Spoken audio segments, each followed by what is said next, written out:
Behringer have recently announced the JT-4000M, which is a JT-4000 Micro now with MIDI in. Those into their DAW setups can rejoice, as they will soon be able to get their hands on this 4-voice digital synth with analog filter and plug it directly into a wider array of setups. Behringer have done it again. I mean, they've stood by their tagline of "We hear you" and made an update to the JT-4000 focusing on its main criticism, that is a lack of MIDI in. This was a big deal for a lot of people, it seems, and there's plenty of content on the internet where folk are kicking off about the lack of MIDI.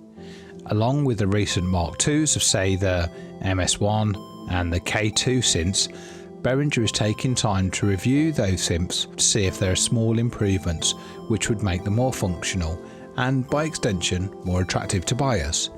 The other thing I've noticed recently is Behringer is also taking time to make more firmware updates available. Those seem to be coming out for the Mark II sooner, but then those updates have been trickling down to the Mark I versions of the synths. So if you have a JT-4000, you may benefit from Behringer paying a bit more attention to this little box in the not too distant future.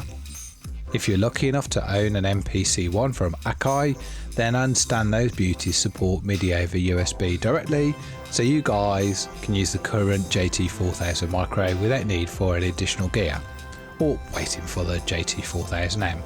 Now, I've created a few videos showing some DAW-less setups using the JT-4000, where I've used either a Raspberry Pi or an iPad running my rack to get the MIDI to it. If, however, you decide to go for the JT-4000M, then you'll get the JT-4000 plus a TRS socket, which is a 3.5mm jack and an adapter to plug in a 5-pin MIDI cable into the synth. At the size of a double tape cassette, the JT-4000 sure packs in a lot of power into its diminutive package, and to soon have the ability to directly control via MIDI is going to be a bonus for some. Having had a little look around the web, various sites are now showing the JT-4000M available to pre-order, and over here in the UK they appear to be retailing for around £45 to £50. Once stock starts becoming available, which will probably be towards the end of 2024 or maybe the start of 25, I suspect the price will settle more towards the £45, which was just like the original JT-4000. It's also worth mentioning at this point that the JT-4000 continues to be on sale and can be picked up for around £40, which is a really great deal for some.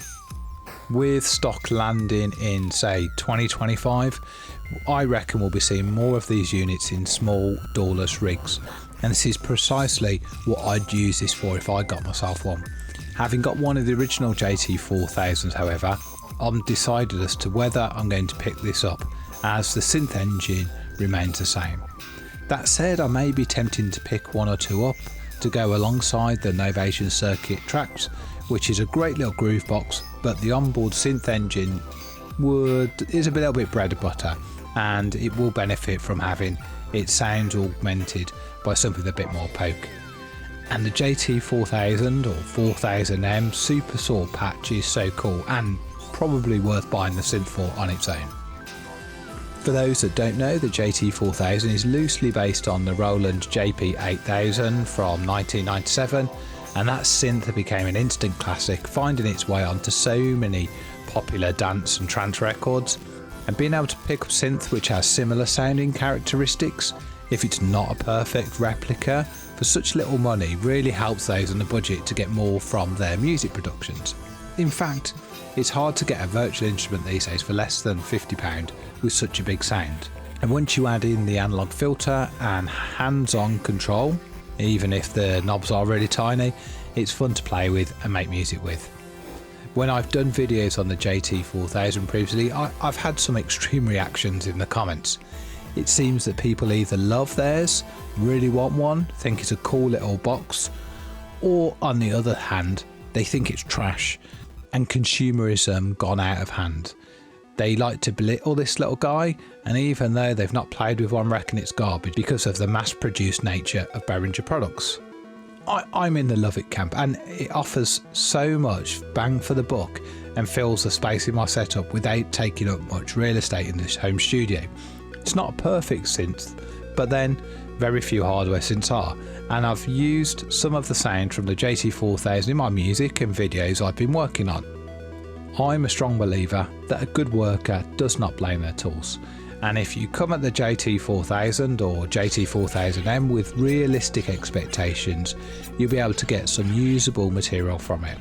Also, given the digital nature of the synth, all of the editable parameters for the JT-4000 can be addressed via MIDI CC. So when you plug in a controlling device, you've got some knobs and sliders which can transmit MIDI CC, then more magic is open to you. Anyway, enough of extolling the virtues of this little box. I look forward to seeing what others make of the JT-4000M, and until it starts becoming more available, I'm going to reserve my judgment as to whether I'm going to jump in or not. So what do you think? Is the JT-4000M enough of an upgrade to warrant you making the leap?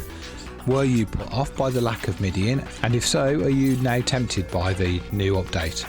We'd love to hear your thoughts, and even if you want to tell us what trash you think it is.